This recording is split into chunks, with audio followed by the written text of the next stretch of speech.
semuanya, perkenalkan nama aku Zakaria Muaz Putra Mafir dari Manajemen 59. Selamat datang di podcast Bakar Komplek, bahas karir bareng kelompok 5. Di Bakar Komplek kali ini kita akan ngebahas topik yang panas dan seru banget tentang pengembangan karir yang pastinya tuh relate amai dengan kita. Soalnya ini juga kita pelajarin sih di mata kuliah MSDM. Jadi kalau dari kalian gak relate, berarti ketahuan kalian gak ikut kuliah. Dan tentunya buat ngebakar komplek ini, aku perlu bantuan temen aku, yaitu Farah Anindya. Halo guys. Nah, bener banget tuh, karena topiknya tentang perkembangan karir, pas banget sama narasumber yang kita undang di podcast kali ini. Beliau merupakan alumni IPB angkatan 51, kemudian sekarang memiliki karir sebagai quality asuransi dan juga quality control di PT Indosari Mandiri. Dan juga sebagai personal trainer yang berfokus di career development atau pengembangan karir. Oke, tanpa berlama-lama lagi, langsung aja kita undang nih Kak Dimas Ramadan untuk bergabung bersama kita di podcast Bakar Komplek kali ini. Halo, Oke, selamat malam malam teman-teman. Halo Kak. Kak, malam Kak. Nah, kalau boleh tahu nih Kak, Kakak enaknya biasa dipanggil apa nih Kak? Kak Dimas atau Kak Rama? Kak Dimas boleh, Kak Rama boleh. Tapi lebih enak Kak Dimas aja. Oke, oke, aku panggil Kak Dimas ya Kak. Oke, gimana Kakak kabarnya Oke. sekarang? Kayaknya baru sampai rumah ya Kak? Alhamdulillah baik. Ya, baru banget nyampe rumah karena kerja di Tangerang dan rumah di Bogor, pulang pergi. Jadi ngelaju setiap hari. Setiap hari pulang sampai rumah jam segini sih. Jam jam 9 kurang. Lumayan capek ya Kak, berarti karena kan Oh, naik KRL juga banyak orang, sempit juga ya Kak ya? Setiap berdesak-desakan. Ya, sudah resiko untuk bisa mencari pekerjaan dan rezekinya di sana, ya ayolah. Daripada, soalnya prinsipnya, nanti deh, saya kasih bocoran nanti aja. Nah, seru karena banget podcastnya kita nih. masih panjang nih ya kayak. Betul. Oke, Boleh Gimana nih, kabar boleh. kalian nih? karena udah tahu nih kan tadi kakak pulang pergi kerja berangkatnya pagi, pulangnya malam. Boleh tahu nggak sih kak kira-kira kesibukan kakak tuh kayak gimana sekarang? Oke, jadi saya saat ini kesibukannya, saya sebenarnya baru 1 bulan bekerja di Tangerang ini ya, di Indosari Mandiri, saya baru 1 bulan. Kesibukan saya ya pertama pasti full time dari pagi sampai sore bekerja di kantor sebagai QA and QC, mengontrol kegiatan-kegiatan produksi juga. Lalu di malam hari saat ini saya membuka program terkait personal branding, personal development maupun konsultasi karir untuk di quality assurance maupun quality control. Dan saya juga sedikit membahas mengenai quality control, quality assurance maupun food safety yang lainnya gitu dalam sesi tersebut.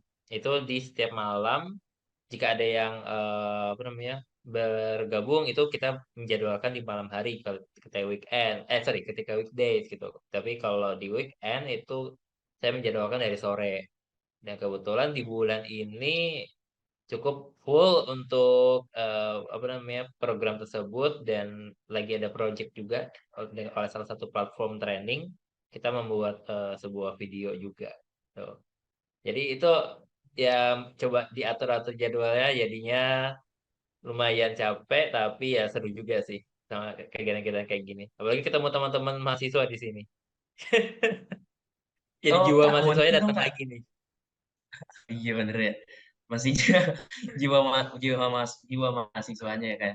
Kak, tadi kan kakak personal training ya berarti ya, personal trainer itu tuh kakak berarti personal trainer khusus untuk pengembangan karir secara spesifik kayak tadi di quality insurance atau emang secara general gitu Kak pengembangan karirnya Kak?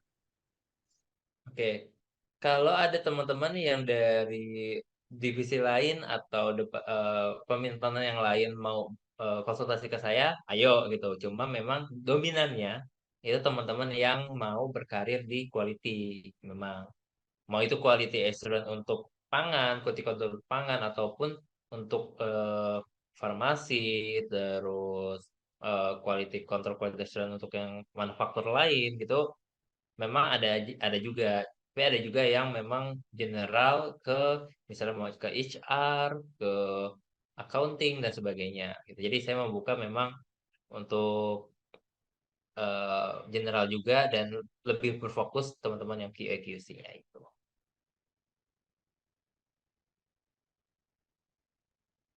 Oke, kan tadi kakak udah ceritain tentang sedikit tentang gambaran personal trainer ya kak. Nah, eh kan berarti sekarang kakak di posisi yang sekarang jadi personal trainer, jadi quality control dan asuransi juga di PT Indosari Mandiri. Kan berarti udah mencapai di titik spesialis ya kak. Nah, kira-kira gimana perjalanan kakak dari awal secara generalis dan spesialis seperti sehingga kakak di posisi yang sekarang ini? Oke, thank you pertanyaannya. Ini sebenarnya eh antara menarik bagi orang, antara tidak menarik juga bagi orang gitu. Karena saya mulai berkarir di quality ini di tahun 2022, baru tahun kemarin. Nah, saya kebetulan, tapi kan ini kalian jangan jangan mencontoh saya juga ya. Saya lulus telat, saya telat 3 tahun. Saya lulus setelah 3 tahun, saya baru lulus tahun 2021. Kemudian saat itu saya berpikir, ah, apakah ada perusahaan yang mau meng-hire saya sedangkan IPK saya nggak tinggi. IPK saya tuh ya dibilang kalau dengan predikat kan ada predikatnya tuh ada standar bawahnya kan ya gitu. Saya di bawahnya lagi gitu. Jadi ketika wisuda itu nggak ada predikatnya. Nah itu apakah dengan IPK segini terus lulusnya 7 tahun, apakah ada perusahaan yang mau meng-hire yang ada benak saya kayak gitu dulu. Di tahun 2021 pas lagi COVID-COVID-nya juga. Akhirnya di tahun itu saya membuka diri untuk bangun sosial media dan ini sosial media saya menggunakan LinkedIn saat ini. Nah, dari situ saya coba buat ikut training-training, saya ikut meng-reach out beberapa orang dari trainer gitu. Saya ikut training-training mereka, akhirnya kok menarik nih tentang penelitian, research gitu. Saya magang di Undip saat itu, magang di Undip sebagai research. Kemudian selesai di sana, akhirnya saya sempat kosong, kosong sekitar 5 bulan saat itu. Sampai akhirnya di bulan Februari saya bertanya dengan salah satu eh, apa namanya mentor saya di LinkedIn. Saya tanya, Pak, kenapa ya kok saya nggak dapat dapat pekerjaan sedangkan saya saat ini aktif di LinkedIn, saya ngomong gitu. Beliau bilang, coba bangun branding kamu, coba bangun eh, keyword kamu di LinkedIn. Coba saya membuat dari situ, saya ubah-ubah profil saya membangun koneksi dengan orang lain, kemudian posting-posting hal yang istilahnya sebenarnya itu yang saya dapatkan di kuliah, itu saya sharingkan pulang ke LinkedIn gitu. Dari situ akhirnya ada sebuah lowongan. Lowongan itu sebenarnya food food scientist judulnya. Food scientist dengan minimum apa namanya berkarir di bidang yang sama itu 5 tahun. 5 tahun. Tapi ketika interview saya menjelaskan, saya lulusan IPB, saya lulusan perikanan, saya pernah ikut training A, B, C, D, saya jelasin semua, saya jelasin ketika untuk pembuatan produknya kayak gimana. Alhamdulillah mereka tertarik.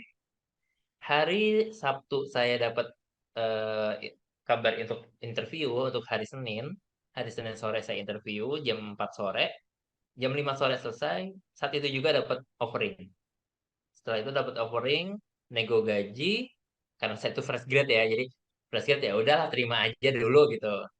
Terima gaji sekian. Di hari Selasanya saya tanda tangan kontrak, hari Rabunya langsung bekerja. Jadi itu langsung satu nggak pakai lama-lama nunggunya. Terus ya dari awal awal karir saya dari situ, awal sebagai quality control quality assurance itu. Namun memang secara kontrak saat itu cuma quality control aja, secara kontrak. Sama untuk sistem pekerjaan saya QA juga, QC juga. Mulai dari situ saya belajar, wah bagaimana jadi seorang QA, bagaimana jadi seorang QC gitu. Akhirnya belajar, belajar, belajar. Kemudian di bulan Oktober itu saya dapat kesempatan baru lagi di Tangerang, itu mendapatkan pekerjaan eh, lebih spesialis, yaitu quality assurance regulatory untuk mengurusi halal. Jadi quality assurance halal regulatory. Nah, dari situ udah ada pikiran, wah kayaknya lebih seru quality assurance nih daripada quality control. Karena quality control itu adalah orang yang ada di lapangan kebanyakan, daripada quality assurance itu yang lebih di office-nya, dan log itu eh, apa, office hour ya, nggak ada shifting dan nggak ada hari satu minggu kosong gitu. Wah seru juga nih jadi QA/QC, jadi QA regulatory. Kemudian di bulan April saya masih bekerja saat itu, masih mau mau melanjutkan melanjutkan kontrak berikutnya tadinya, tapi dipanggil dipanggil sama seorang rekan kerja saya dulu untuk menjadi QC di perusahaannya. Langsung dipanggil, jadi itu tuh tanpa saya ngelamar, tapi langsung langsung ditarik nih. Lo bisa nggak ngurusin ini gitu? Oke bisa. Kapasitas gua kemana? Saya tanya gitu. Oh ngurusin A B C D E, udah oke siap. Akhirnya ketemu sama owner dan diskusi macam-macam. Jadilah di setelah Lebaran QA/QC lagi. Jadi balik lagi ke pekerjaan awal QA/QC, membuat SOP, membuat kontrol area, produk flowchart-nya dan sebagainya. Dan akhirnya project itu selesai, saya cari lagi, tapi ternyata saya di reach out lagi sama HR yang sekarang di kantor yang sekarang ini. Dan saya di reach out, kemudian ya langsung saya kasih CV saya, kasih apa namanya, sertifikat kompetensi saya, besoknya interview. Saat itu saya dapat bocoran, dari HR-nya itu ada 3 kandidat saat itu, pengalaman 2 tahun, pengalaman 3 tahun, dan paling terakhir saya pengalaman 1 tahun. Tapi yang diterima saya yang 1 tahun ini gitu. Oh ternyata memang ada berkah juga dari situ, dan memang saya eh, jarang, bukan jarang ya, selama ini untuk mendapatkan pekerjaan itu di reach out sendiri oleh orang lain gitu. Karena saya mencoba untuk membrandingkan diri saya sebagai quality control quality assurance, dan saya membrandingkan saya juga sebagai orang yang memang bisa bekerja dengan orang lain dengan cepat adaptasinya.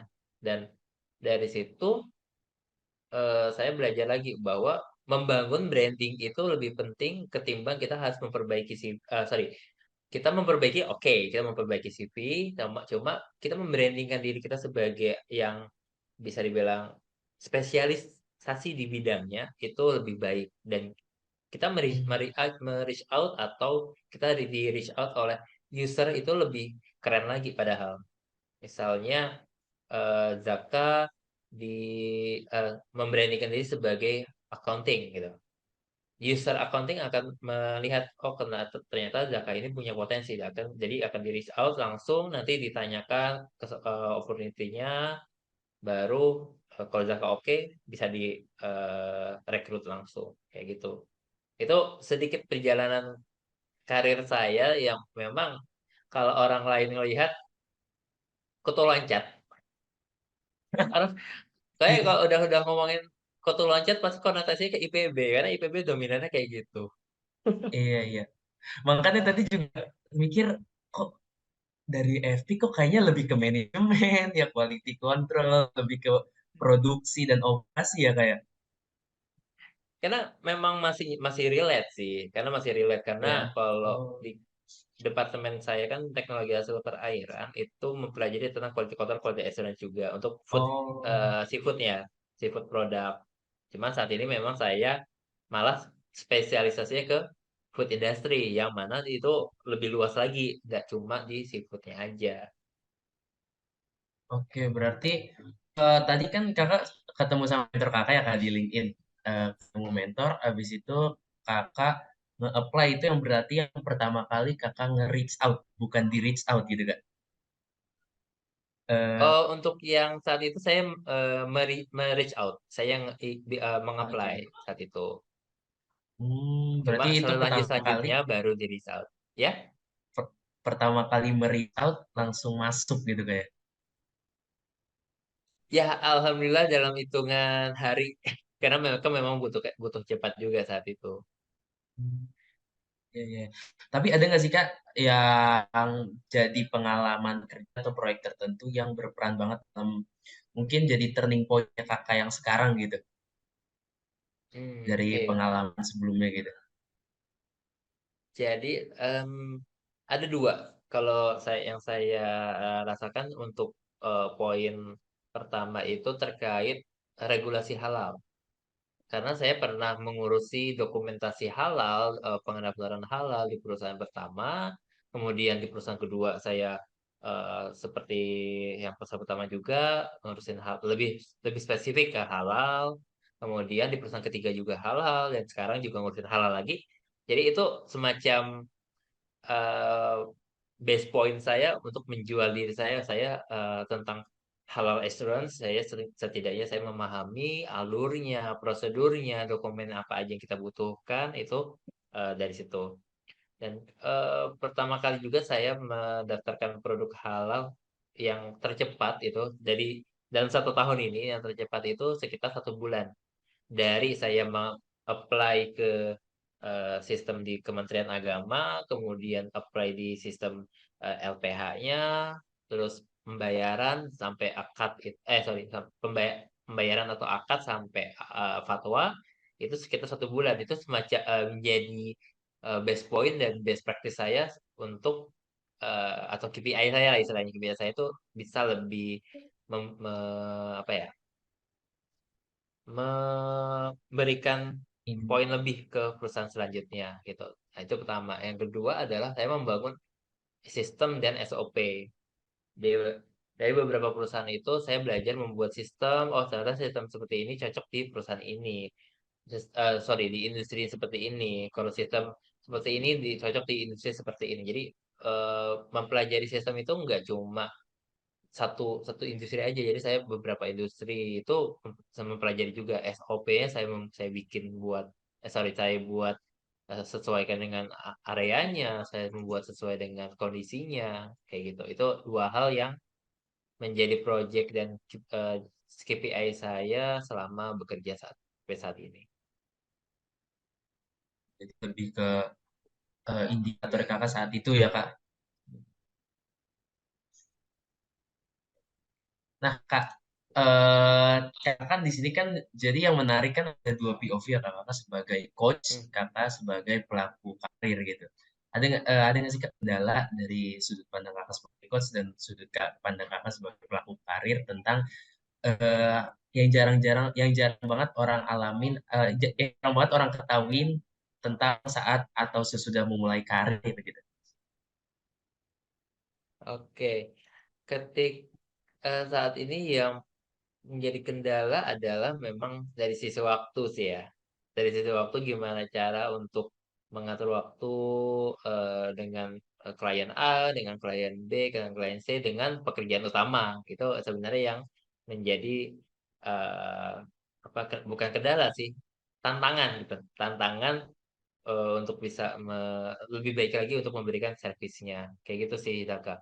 Nah, kemudian eh saya membuat program tentang konsultasi karir, membuat program tentang QAQC, itu pun sebenarnya tujuannya ada satu juga tujuannya. Saya belajar dari orang lain juga. Ketika saya memberikan sesuatu, kan ada pasti pasti ada feedback. Maksudnya feedback ini ada tanya jawab, ada sharing-sharing, kok di dia seperti apa, kok dari saya seperti apa. Jadi saya mengetahui, oh ternyata dia seperti ini, oh ternyata saya seperti ini, kalau di industri saya cocok nggak ya bisa seperti ini. Jadi itu kita bisa sharing knowledge dan sharing experience dari eh, apa namanya, program-program yang saya buat itu. Itu sih yang menjadi nilai tambah dan cara cara saya juga untuk membangun karir pet saya juga.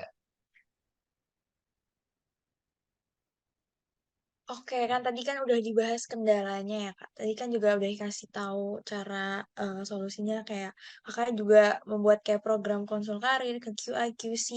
Tujuannya biar belajar dari online ada feedbacknya juga kan, Kak. Nah, menurut Kakak nih, penting gak sih untuk anak muda sekarang ini melek tentang career path-nya, terus juga goals-nya mereka gitu?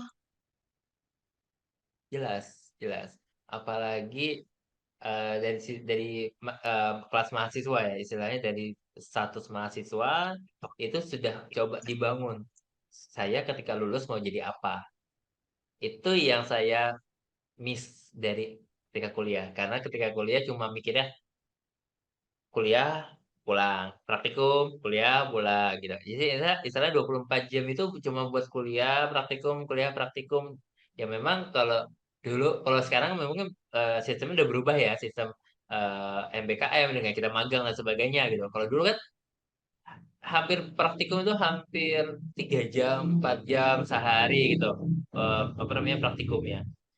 Kemudian eh dari dari apa status mahasiswa itu teman-teman sudah bisa memplotkan apakah nanti saya cocok ke industri ini, sorry, cocok ke bagian posisi ini, industrinya ini, ataupun ke industrinya itu yang lebih yang pengen menantang ataupun pengen switch karir gitu. Karena terkadang ada juga kan dari misalnya dari teman-teman perikanan tapi switch karir ke desain grafis itu ada banyak gitu. Terus ada juga yang switch karir ke ekonomi juga gitu juga banyak. Jadi eh, coba teman-teman mahasiswa itu bisa melakukan penilaian mandiri atau self assessment diri teman-teman tuh mau mau ke arah mana itu dari status mahasiswa karena nanti ketika udah lulus itu eh, biar nggak bingung lagi karena apa namanya kebanyakan teman-teman itu ketika udah lulus malah bingung gue mau jadi apa ya, gue mau arah kemana ya, itu yang saya rasakan dulu karena saya pernah merasakan hal tersebut, saya nggak mau orang lain ngerasain yang hal yang sama. That's why saya melakukan eh, program-program pengenalan karir sejak mahasiswa sampai fresh graduate ini untuk mengarahnya ke sana juga. Oke, Berarti berarti harus emang sudah banget ya, Kak, untuk dibangun skill-nya, untuk dipersiapkan segalanya sebagai bekal nanti kita ke depannya gitu ya, Kak. Jadi ya biar nanti pas kita masih mahasiswa juga udah tahu nih ke depannya mau kayak gimana. Oke, kan tadi Kakak udah mention juga strateginya kan untuk memantangkan ke depan di dunia karir kayak gimana. Nah, kayaknya langsung aja nih Kak, kita masuk ke sesi share your opinion tentang unpopular opinion gitu Kak. Jadi, Oke. eee, kalau boleh tahu, bagaimana rencana Kakak untuk ke depannya? Apakah masih ada rencana yang belum terrealisasikan?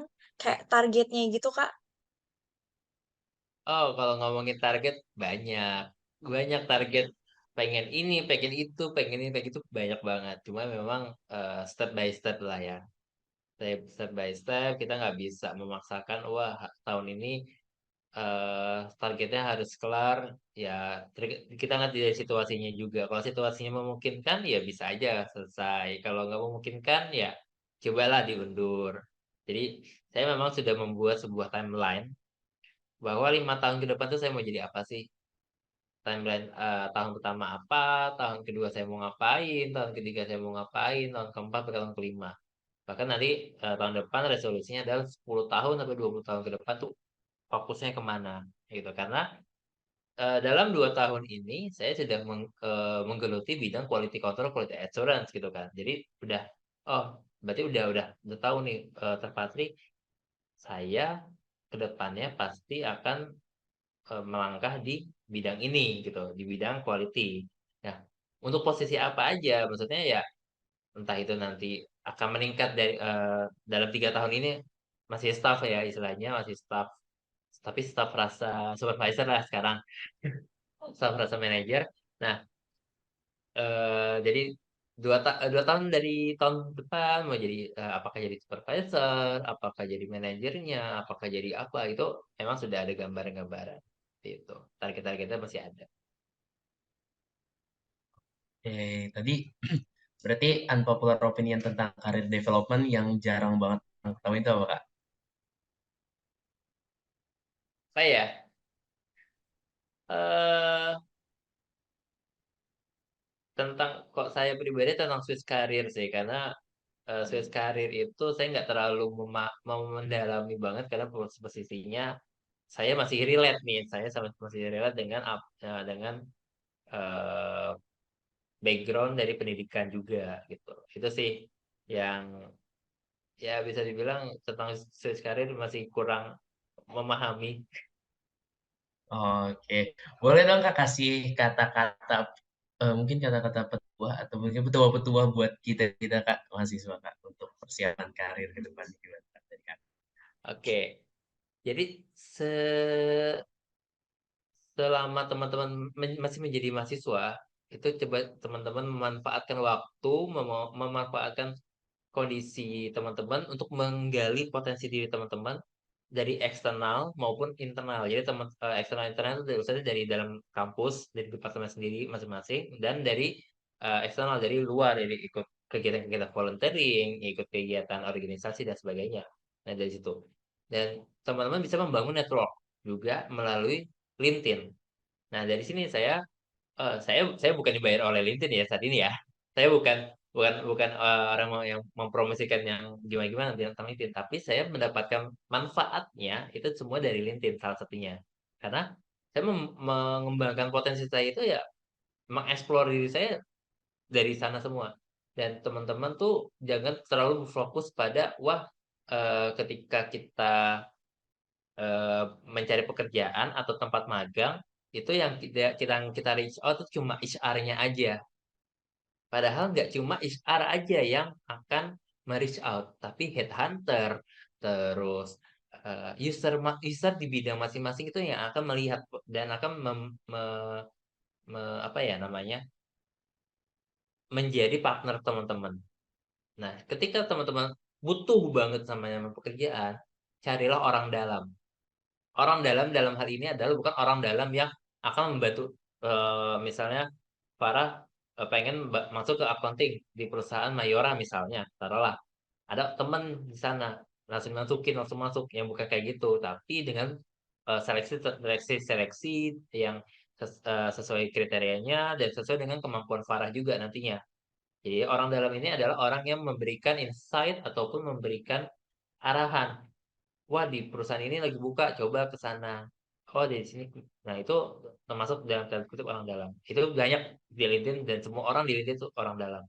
Kemudian, teman-teman bangun personal branding dan bangun personal development teman-teman itu di LinkedIn itu apa namanya dengan postingan, dengan kita reach out orang lain itu dari situ. Nggak cuma berfokus pada CV. Karena CV itu sebagai pengantarnya, sebagai pengantar dan itu by tulisan aja kan. Tapi kalau kita sering bikin audio event, kita bikin video itu akan kelihatan potensi kita di mana sampai saat itu. Dan eh, ketika di kita ketika kita membangun branding itu kita konsisten dan komitmen bahwa kita bisa nggak sustain ataupun kita bisa panjang untuk berada di sana. Karena banyak juga yang membangun branding, misalnya hari ini membranding, sebulan kemudian hilang. Itu banyak juga. Mau itu di IG, mau itu di LinkedIn, mau itu di TikTok, itu banyak teman-teman saya yang kayak gitu. Jadi konsisten dan komitmen untuk bisa membangun potensi diri itu penting banget. Apalagi dari teman-teman mahasiswa yang masih fresh nih ya, masih fresh belum terkontaminasi dengan dunia pekerjaan yang di luar gitu. Jadi bisa seperti itu. Dan jangan lupa ikut magang. Jadi sekarang potensi magang itu kan peluangnya banyak banget ya. Peluangnya banyak banget. Itu coba ikut dan belajar hal-hal yang baru yang teman-teman kiranya rasa oh nggak mungkin gue bisa ke situ, ternyata bisa.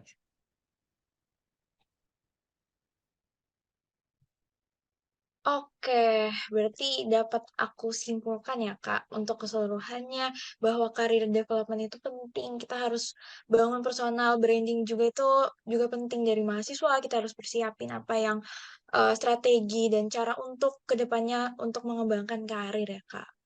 Oke, Betul. eh, sebelumnya aku mau mengucapkan terima kasih banyak kepada Kak Dimas. Ternyata seru juga pembahasan tentang career development, jadi nambah insight baru untuk aku, untuk Zaka, dan juga untuk teman-teman yang join Zoom sekarang. Sebelumnya aku Farah dan Zaka dan teman-teman sekalian juga memohon maaf bila ada kesalahan dalam eh, kegiatan podcast berlangsung. Kurang lebihnya kita mohon maaf Kak. Wassalamualaikum warahmatullahi wabarakatuh. Terima kasih banyak Kak Dimas. Waalaikumsalam warahmatullahi wabarakatuh. Terima kasih Zaka dan Farah. Oke. Terima kasih untuk Sobat Ngulik yang udah ngedengerin Ngopi Podcast kali ini. Dan jangan lupa untuk tetap stay tune di Ngobrol Penuh Inspirasi selanjutnya.